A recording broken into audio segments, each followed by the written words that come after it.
یہ نذیر للعالمین ہے، نذیر ہے دنیا والوں کے لیے. اچھا رسول اللہ صلی اللہ علیہ وسلم کو حکم دیتا ہے اوحی الیہ ھذا القرآن، ان سے کہو کہ یہ قرآن میری طرف نازل کیا گیا ہے. کیوں؟ لانذرکم بہ، تاکہ میں اس کے ذریعے سے تم لوگوں کو خبردار کروں، ومن بلغ، اور قیامت تک جو لوگ آئیں ان سب کو خبردار کروں اسی قرآن کے ذریعے سے. تو اب خبردار کرنا، انذار کرنا، اللہ تعالیٰ کو معلوم نہیں کہ اس میں شریعت بھی بیان ہوئی ہے. اچھا حضور کو کہا جائے ذکر بالقرآن من یخاف وعید، آپ اس قرآن کے ذریعے سے تذکیر کیجئے، تو اس میں ظاہر سب چیزیں آئیں گی. وہ بڑا ضمنی سا حصہ ہے، اس سے کوئی فرق نہیں پڑتا. قرآن نے خود اپنا نام 10 جگہ پہ الذکر بیان کیا، تو پورے قرآن کا نام ہے. جب یہ کہا کہ اب ذرا اس استدلال کو ذرا سامنے رکھیے، اور اب میں اس کا ترجمہ کرتا ہوں. ہم نے اس قرآن میں سے شریعت نکال کے یا دہانی والا حصہ نازل کیا، اب اس کی حفاظت کریں گے. ہو گیا ٹھیک ترجمہ؟ یہ حفاظت کا جو وعدہ کیا گیا ہے یہ اس کے لیے نہیں کیا گیا جو شریعت بیان ہوئی. یہ کہنا مقصود انا نحن نزلنا ذکر، آیت کو پڑھیں پہلے. اس قرآن کو، اس یاد دہانی کو ہم نے نازل کیا ہے، ہم اس کی حفاظت کریں گے، یہ کہا جا رہا ہے. تو موضوع صرف یہ ہے کہ جو ذکر ہے کیا وہ صرف قرآن ہے یا قرآن کے ساتھ نبی صلی اللہ علیہ وسلم کی اشارہ؟ یہ ہے موضوع، یہ موضوع ہے. تو اس میں ابن حزم نے سوائے ایک فیتھ پوزیشن جو مکمل طور پر غیر عقلی پوزیشن ہے، غیر علمی پوزیشن ہے، پھر فیتھ پوزیشن ہے، اور فیتھ کی بھی بنیاد ہونی چاہیے نا. میں نے عرض کیا کہ اگر مثلاً قرآن مجید یہ پوری بات بیان کر دیتا کہ اللہ تعالیٰ یہ فرماتے کہ میرے پیغمبر کی طرف منسوب کر کے کچھ لوگ باتیں پہنچائیں گے، تم نے ان باتوں کو کے بارے میں تردد نہیں کرنا، یہ اتنی سی تحقیق کر لینا. اگر تمہیں کوئی آدمی کے اندر کوئی نقص نہیں نظر آ رہا تو اس کی بات مان لینا، اس کی حفاظت میں کر رہا. یہ اتنی صراحت کے ساتھ ہونا چاہیے تھا ایک غیر عقلی بات منوانے کے لیے. وہ خلاف عقل بات ہے نا، اس میں سارے اعتراضات ہوتے ہیں. بندے کے بارے میں تحقیق مشتبہ، اس کے حفظ و اتقان کے بارے میں تحقیق مشتبہ، اس کی ہسٹری کے بارے میں بارہا آپ معلومات کی بنیاد پر رائے قائم کرتے ہیں، غلطی ہو جاتی ہے اس کے اندر. لوگوں نے تو یہاں پروفٹ کی بات پروفٹ کے ٹائم پہ نہیں مانی، تو ہم بعد میں لوگوں کی بات کیسے مانیں؟ مطلب ہم یہ بحث کر رہے ہیں کہ ہم اس کو لے رہے ہیں وہ سب مواد کو، لیکن اس مواد کو لینے کا مطلب یہ آپ اگر کریں کہ وہ خدا کی حفاظت میں آ گیا ہے سارا کا سارا، تو پھر وہ جو باقی ہمیں تکلیف دی ہے اتنی تحقیق کرنے کی، وہ بھی نہیں دینی چاہیے تھی. پھر اللہ تعالیٰ نے یہ کام کرنا ہی تھا، یوں کر دیتے کہ بھائی رسول اللہ کی نسبت سے کوئی بات کر ہی نہیں سکے گا غلط، جو بیان کرے مان لو، یہ زیادہ اچھا ہوتا. اعتقادی مقدمہ ہی منوانا ہے تو ایسے منوائے نا، ورنہ ہم یعنی ٹوٹے ہوئے گلاس کے بارے میں کیسے مان لیں کہ اللہ تعالیٰ نے اس کی حفاظت فرمائی ہے اور یہ ٹوٹا ہوا نہیں ہے. تو ایک خلاف عقل بات کو آپ اعتقادی دھوس سے نہیں منوا سکتے. ابن حزم والی جو اپروچ ہے اس میں مثلا فاطمہ بنت قیس والی ایگزامپل میں وہ اس کو کیسے سارٹ آؤٹ کریں گے، کیونکہ اس میں تو تین مختلف آدمی ہیں. نہیں وہ اب آپ مثالوں میں اگر جائیں گے تو ایک ایک کو اپنے اس میں بٹھائیں گے، وہ آپ ان کے سارٹ آؤٹ کرنے کے عمل کو ہو سکتا ہے نا پسند کریں، یا کہیں آپ مثلا میں ان کی ایک بڑی دلچسپ مثال دے دیتا ہوں اگر آپ نے سمجھنا ہی ہے ان کا طریقہ.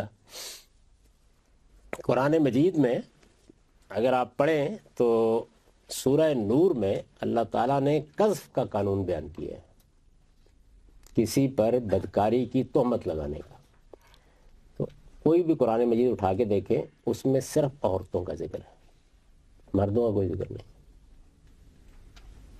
والذین یرمون المحصنات، وہ لوگ جو پاک دامن بولی بالی عورتوں پر الزام لگاتے ہیں وہ 4 گواہ لائیں. مردوں پر الزام کا ذکر ہی نہیں سرے سے. اچھا اب یہ بات ظاہر بالکل خلاف عقل ہے کہ مردوں کے بارے میں آدمی یہ کہے کہ ان پر الزام آرام سے لگا دو. خود رسالت میں آپ صلی اللہ علیہ وسلم کی اپنی جو ٹریڈیشن ہے وہ یہ ہے کہ جس مرد پر بھی الزام لگایا گیا اسے کوئی 4 گواہی پیش کرنے پڑے ہیں سب میں. اچھا میں اس وقت اس پہ بحث نہیں کرتا کہ زبان کی روح سے یہ بات ہی غلط ہے، نہیں، وہ مردوں کا جو ذکر ہے وہ کیسے نہیں ہے اور کیوں نہیں ہے اور اس کو مانا کیوں جائے گا وہ ایک الگ بحث ہے. لیکن ابن حزم کو یہ مسئلہ پیش آ گیا اپنی اس سارے نظام کے اندر کہ وہ اب کیا کریں اس صورتحال کو. تو انہوں نے کہا کہ یہ لفظ المحسنات استعمال ہوا ہے نا عربی زبان میں، محسنات کے اندر پاک دامن، تو اس کا جو موصوف ہے یعنی جس کی یہ صفت ہے وہ عورتیں ہیں، النساء المحسنات. عربی زبان سے واقف ہر آدمی یہی کہے گا. انہوں نے کہا نہیں، اس کا موصوف جو شرمگاہیں ہیں، وہ مردوں کی بھی ہوتی ہیں عورتوں کی ہوتی ہیں. تو یہ اس طرح کا دلچسپ استدلال ہے. یہ میں نے اس وقت حوالہ دے دیا، یہ عمار صاحب نے اس کی پوری تفصیل کر دی سارے، اس پہ آپ دیکھ سکتے ہیں. تو وہ کس طرح کرتے ہیں اس میں تو پھر ایک ایک کو دیکھنا پڑے گا نا، کر کے دکھانا، اس کے لیے کئی دن چاہیے، کیونکہ مثالوں کے اطلاق میں تو پھر اور صورتحال پیدا ہوتی ہے. اپروچ سمجھ لیجیے کہ ان کی اپروچ اپنے بیسک استدلال میں ٹھیک نہیں. اب آ جائیں چوتھی پر یا ابھی؟ آپ کو علم ہے نا کہ چوتھی اور پانچویں جو ہے وہ اپنی بنائے استدلال میں ایک ہی، یعنی وہ آگے جا کے اس چیز کو پریزنٹ جیسے کرتے ہیں اس میں اختلاف ہوتا ہے. اس پر بھی کمنٹ کر دیں گے، لیکن بنیادی استدلال جو ہے اس کو دیکھنا چاہیے. جب آپ اس بنیادی استدلال کو دیکھتے ہیں تو اب آپ یہ دیکھیے کہ ایک امبریلا آپ نے بنایا، مقاصد کا بنایا، یا آپ پیغمبر کی ذات کو وہاں کھڑا کر لیتے ہیں. تو میں اس امبریلا کو ایک طرف رکھ دیتا ہوں. میں کہتا ہوں آپ اس جگہ آ جائیے جس میں یہ بحث کرنے کی ضرورت نہیں، وہ ہے قرآن مجید. قرآن مجید اب سنت حدیث سب کو ایک طرف رکھ لیں، پورے ذہن سے نکال دیں. اس استدلال کی غلطی کو سمجھنے کے لیے ہم وہ چیز لے لیتے ہیں جو آخری درجے میں مستند ہے، یعنی اس میں تو کوئی شبہ نہیں ہے نا. اب قرآن مجید کوئی بات بیان کرتا ہے، وہ دوسری جگہ اس میں کوئی استثناء بیان کرتا ہے، ایگزمپشن بیان کر دیتا ہے، کوئی وضاحت کر دیتا ہے. یہ سب کام قرآن نے کیے، یعنی جو وہ امبریلا کے نیچے کر رہے ہیں قانون سازی کا کام، وہ خود قرآن نے اپنی باتوں کے بارے میں بھی کیا ہے. مثلا ایک جگہ بیان کیا ہے کہ عورتوں کی عدت جو ہے طلاق میں وہ 3 حیض ہے، دوسری جگہ بیان کیا ہے کہ نہیں، یہ بات جو ہے یہ میں نے ان کے بارے میں نہیں کہی جو جن کو حمل ہو، ان کی عدت جو ہے وہ وضع حمل ہے. قرآن مجید نے ایک بات کہی، دوسری بات کہہ دی. کل میں نے مثال دی تھی کہ اس نے کہا کہ زانی کو کوڑے مارو، اور اگلی دوسری جگہ پہ سورہ نساء میں یہ کہہ دیا کہ لونڈیوں کو نہیں مارو، ان کو نہیں مارا جائے گا، اور اگر فرض کر لو یہ شرطیں پوری ہو جائیں تو پھر بھی 50 مارو. قرآن بھی تو یہ کر رہا ہے نا، مختلف باتیں کر رہا ہے. تو قرآن مجید کی باتیں کنٹراڈکٹری ہیں ایک دوسرے کے ساتھ. ایک بات کر کے اس کو منسوخ کر دیا قرآن مجید نے. اچھا آپ کیسے کہتے ہیں؟ اب میں اس کی کچھ مثالیں دیتا ہوں آپ کو. دیکھیے بات یہ ہے کہ میں نے یہ کہا آپ کو، اب اس کو ذرا تھوڑا سا، یہ چونکہ فلسافیکل ہے استدلال ان حضرات کا، اس کی غلطی کو سمجھنے کے لیے تھوڑا سا دماغ کو تر و تازہ کر لیں. اگر وہ چائے وائے پلانی ہے تو ان کو پلا دیں، ورنہ وہ میری ساری محنت ضائع ہو جائے. میں آپ کو سمجھاتا ہوں کہ وہ بات میں غلطی کیا اور کتنی بڑی غلطی ہے. قرآن مجید میں آپ لوگوں نے سورہ بقرہ میں روزے کی آیت پڑھی ہوگی، پڑھی ہے نا؟ تو شروع یہاں سے ہوتی ہے کہ کتب علیکم الصیام کما کتب علی الذین من قبلکم، تم پر روزے فرض کیے گئے اسی طرح جیسی پہلی قوموں پر فرض کیے گئے تھے. اس کے بعد اللہ نے آگے ایک ایکسیپشن بیان کر دیا، لیکن اگر کوئی مریض یا مسافر ہو تو وہ روزہ چھوڑ سکتا ہے. آیت یاد آ گئی؟ یہ بات بھی ذہن نشین ہو گئی. وہ جو آگے کی بات کہی گئی ہے اس نے مریض اور مسافر کے لیے روزے کو ختم کر دیا ہے، چوائس دے دیا نا. لیکن آپ اس کو کیا کہیں گے؟ پہلی بات سے دوسری بات منسوخ ہو گئی ہے، کیوں نہیں کہتے؟ اچھا اب تھوڑی دیر کے لیے ایسے اسی آیت کو میں تھوڑا سا تبدیل کر دیتا ہوں، پھر پوچھتا ہوں آپ سے. تم مسلمانوں پر ایک لفظ ایڈ کرنے دیجئے، تم مسلمانوں پر روزے فرض کیے گئے ہیں، لیکن جو لوگ سعودی عرب سے باہر پوری دنیا میں 50 کروڑ بستے ہیں ان پر فرض نہیں کیے گئے. اب بھی ٹھیک ہے یہ ایکسیپٹ ہے، یعنی اب بھی پہلا جملہ بول کے یہ دوسرا جملہ بولا جا سکتا ہے. آپ بولیں گے ایسے؟ اگر قرآن صرف عربوں کے لیے ہو تو پھر تو ٹھیک ہے. نہیں چلیں الٹ دیتے ہیں کہ یہ روزے جو فرض کیے گئے ہیں یہ عربوں پر فرض نہیں کیے گئے، الٹ دیں. اصل میں بات یہ ہے کہ ایکسیپشنز وہ ہوتی ہیں جو ایکسیپشن ہونی چاہیے. یعنی ایکسیپشن کو بیان کیا جاتا ہے جب, تو ایکسیپشن ایسے نہیں ہوا کرتی. اگر یہی بات اللہ تعالیٰ نے کہنی ہے تو ان کو یوں کہنی چاہیے کہ تم مسلمانوں پر نہیں کہنا چاہیے یہ عربوں پر روزے فرض کیے گئے, امریکہ والوں پر فرض کیے گئے ہیں. یعنی اس کے لیے یہ پیچیدہ طریقہ جو ہے یہ تو میں اختیار نہیں کروں گا, آپ طریق اختیار نہیں کریں گے اختیار اس بات. اچھا, اسی طرح سے جب کوئی آپ سزا بیان کرتے ہیں, کہتے ہیں کہ جی فلاں جرم کی یہ سزا ہے, تو دنیا میں جو لوگ بھی سزا کو بیان کرنے کے اسالیب سے واقف ہیں وہ جانتے ہیں کہ یا تو آپ سزا کو ایسے بیان کریں گے کہ یہ فلاں جرم کی سزا ہے اور اس میں نیچے اور اوپر کی سزائیں بیان کریں گے. مثلا چوری کو پاکستان کی تعزیرات 3 سال سے لے کر 7 سال تک کی قید کی سزا دیتی ہے. کیوں وجہ ہوتی ہے, اس کی کیا وجہ ہے, بیان کریں گے. اس لیے کہ جب کوئی شخص جرم کا ارتکاب کرتا ہے تو اس کے احوال ایک جیسے نہیں ہوتے. وہ ایک بچہ ہو سکتا ہے, وہ ایک لڑکا ہو سکتا ہے, وہ کوئی مجبور ہو سکتا ہے, اس کی گردن پر کسی نے بندوق رکھی ہو سکتی ہے, یعنی 1000 صورتیں ہو سکتی ہیں. تو ہمیشہ سزائیں جو ہیں وہ نیچے سے اوپر تک. اب جرمانے بھی جو ہیں ٹریفک قوانین وہ بھی ایسے ہی ہوتے ہیں, یعنی اس میں بھی آپ ایسا ہی طریقہ اختیار کرتے ہیں. فوجداری قانون ہو, دوسرا قانون ہو, سزا بیان کرتے وقت یہ ضروری ہے اور یہ دنیا کے اندر بالکل مسلمہ چیز ہے کہ آپ سزائیں نیچے کی اور اوپر کی بیان کریں گے تاکہ جج کے پاس یہ اختیار رہ جائے باقی, اور قانون کے پاس یہ گنجائش موجود ہو کہ وہ نیچے اور اوپر کو بیان کر سکے. اگر آپ سے ایک ہی سزا بیان کریں کسی موقع کے اوپر تو یہ پھر اس اصول پر مانا جائے گا کہ یہ انتہائی سزا, آخری سزا بیان کر دی. اچھا, یہ تو میں نے ایک اصول کی بات کی.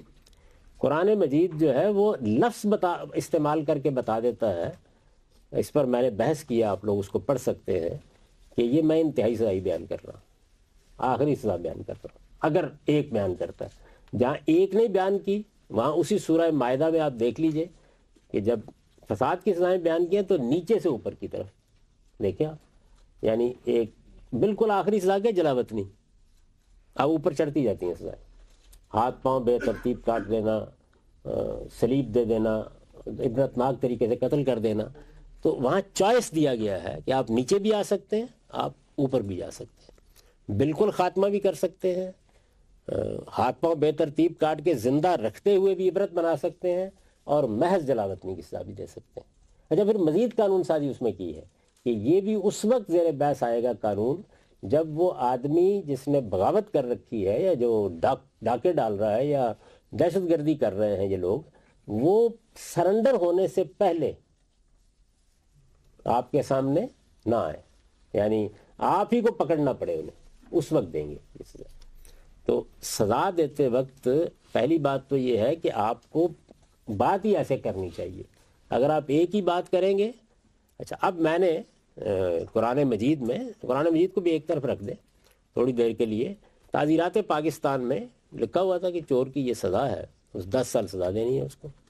تو میں نے جس وقت اس کو لے جایا جانے لگا جج کی حیثیت سے, تو میں نے کہا کہ بھائی یہ پہلے دیکھو کہ یہ اس نے کیوں کی ہے چوری.